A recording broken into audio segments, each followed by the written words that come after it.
చాలాసార్లు ఇల్లు కట్టినప్పుడు ప్రార్థనా గది అని ఒకటి పెడతారు. అక్కడ ప్రార్థన చేసి వచ్చేస్తారు. ఈ శరీరంలో కూడా నీవు దేవునికి ఎక్కడో ఒక మూలన ఆదివారమో లేక శుక్రవారమో ఇచ్చావు.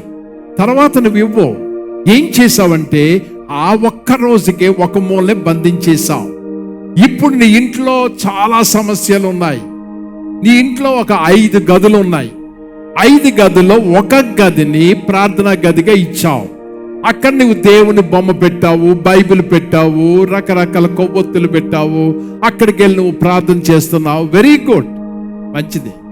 అది అయిపోయి బయటకు వచ్చేటప్పటికి నీ గదిలో రకరకాల సమస్యలు ఉన్నాయి. రకరకాల సాతాను శక్తులు పనిచేస్తున్నాయి.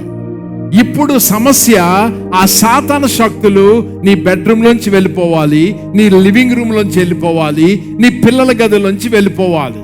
నీవు ప్రార్థన చేస్తున్నావు, కానీ ఏం జరుగుతుందో తెలుసా?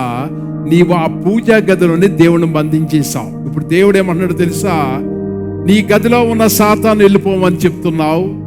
దేవా యేసు ప్రభువా, వచ్చి నా యొక్క బిడ్డల గదిలో ఉన్న సైతాను వెళ్ళిపోవాలి, వచ్చి వాటిని దూరపరచు, నా బెడ్రూమ్లో ఉన్న సాతాను దూరపరచు అని ప్రార్థన చేస్తున్నావు.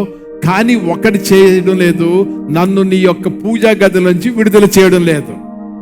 ఆ గదిలోనే ఉంచేసావు నన్ను పూర్తిగా.